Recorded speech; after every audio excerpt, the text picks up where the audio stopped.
My name is Christiana Saiti Louwa. I am a fisher woman from the Molo community in Lake Turkana in northern Kenya. I am also the treasurer of World Forum of Fisher Peoples and the secretary of Gurapa Women Group and director of the Molo Forum. My community is a patriarchal community, just like all these other communities, even if it's Indian, Latin Americans, we are all from patriarchal communities. And they have not been very fair to the women from the beginning. The women are voiceless in such communities and given just the work to cook for the family, to produce children and that. But they were never there to be heard. And their contribution to fisheries was never recognized. So coming from that background and coming from northern Kenya, which is a very marginalized region in Kenya, we had to take some steps to ensure that we are visible, we are heard, and our problems or our plight is not only heard nationally but even internationally. Why I'm saying we were lagging behind, especially in development in Kenya, because most of the populations in northern Kenya are not very much educated, and those who are educated were sent to work with the government elsewhere, but not to come back and give back to their communities. So you find that those areas with bigger populations, well-educated people, they get the development. But those marginal areas are left to fend for themselves. So we decided that it is a high time we took action. And let me just mention, I became an activist from the age of 13 years old after I was given out for marriage and I was in school.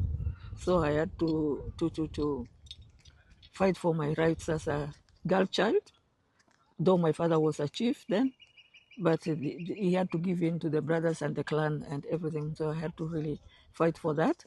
And that has also enabled the other girls to have a voice, to be able to fight for their rights at a very early stage, and even for the women to have more say. So we decided to form an organization that is women-led from the fishing community, which is also an indigenous people's community.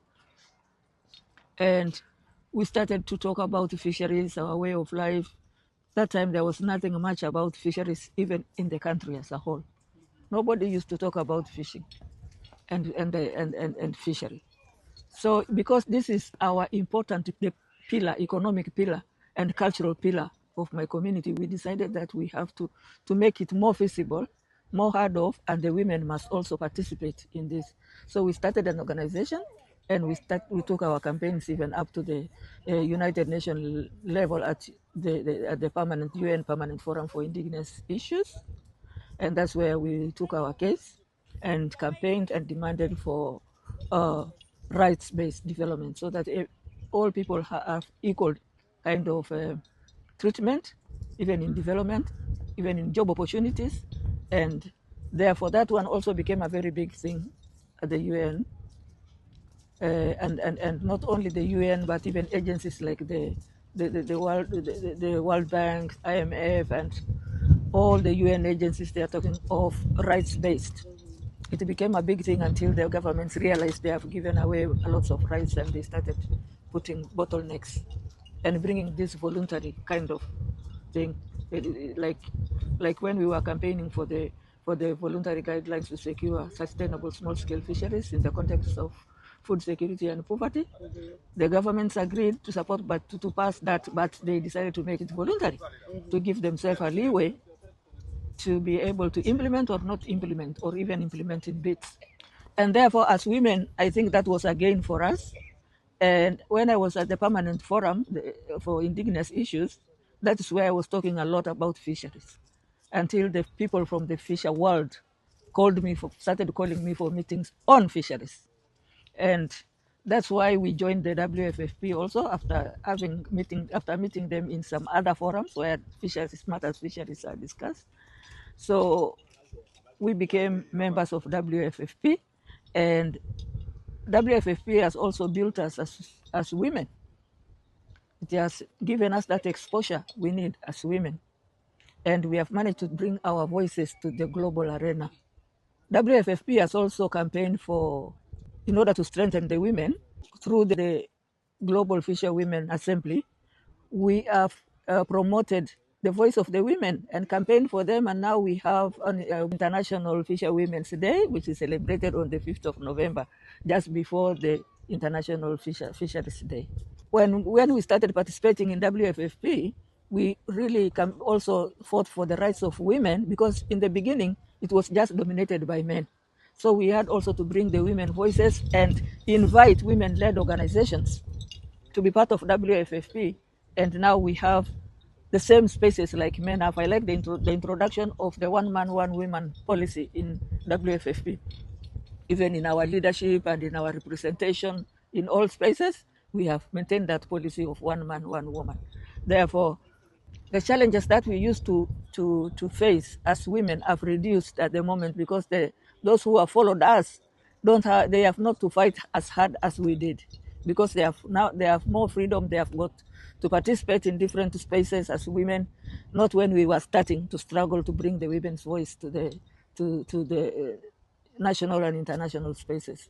You know, the threat, we have a big threat as small scale fishers, because the governments and the multinationals and the environmental NGOs are pumping a lot of money into aquaculture. This is something new to the fishermen and something new to our environment. And there are already cases, of this aquaculture being very, it's not healthy for both for the health of human beings and for the health of the environment. This is also to take away the focus from the natural or the capture fishery to aquaculture. They call it, they say that it is to increase employment, to reduce food insecurity, to do all those good things on paper, but in reality, it is bringing havoc to the small scale fisheries, and also not everybody is benefiting from aquaculture. The major thing is that our governments are supporting this very much, because they are getting also funds to do these projects in their own countries. So they really don't care whether this is going to be harmful to the citizenship or to the small scale fishers or not.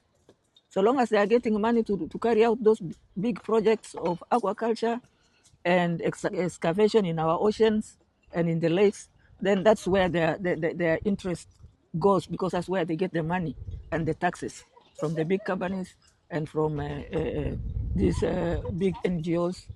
And therefore, it has become a very big threat to the lives of people, especially the small scale fishers.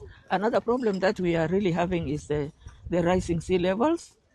This, this has also brought a lot of problems, and people being moved from their original territories to different places because of the rising sea water level. They have lost their livelihoods, they have lost their equipment, they have lost their infrastructure, and this is really becoming a very big challenge, especially in Lake Turkana, where I come from.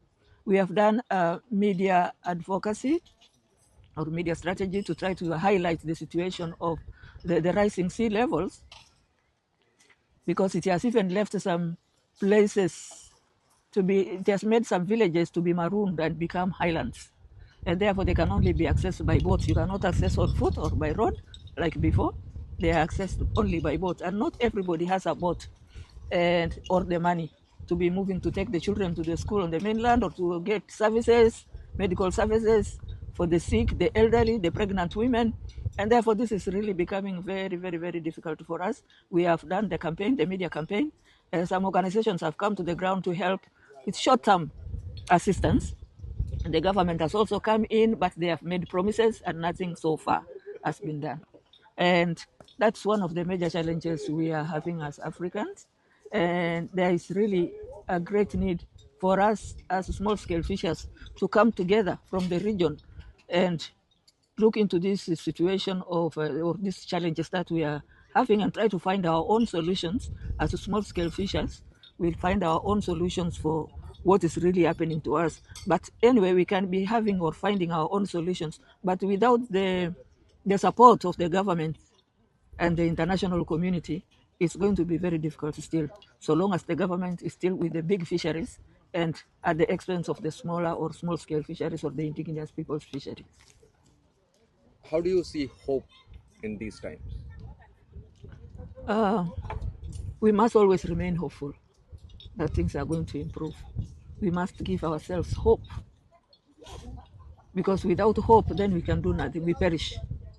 We have to have that hope in order for us to initiate our own activities and projects that are going to improve our lives and livelihoods. First of all, I really appreciate the fact that we now have recognition of the work of the fisher women, because mainly, even in the region I come from, most of the women do mostly the activities after the catch. They clean, they cut, they prepare meals, they sell, they buy, they package, and all. Those are the activities of fisher folk. But this work was never recognized, it was never paid for, and the women did not have any voice in the decision-making table. Now, the women of the fisher women today have a voice through WFFP and other women-led organizations that are dealing with fisheries issues. They have a voice. They can make decisions at all levels, from the local, national, regional to the international level. And we are also calling upon our younger ladies, girls, to be very active in these issues of fisheries and to join organizations such as WFFP to be able to bring the future, to bring their voice and also secure the future for small scale fishers and small scale fisher women in the years to come.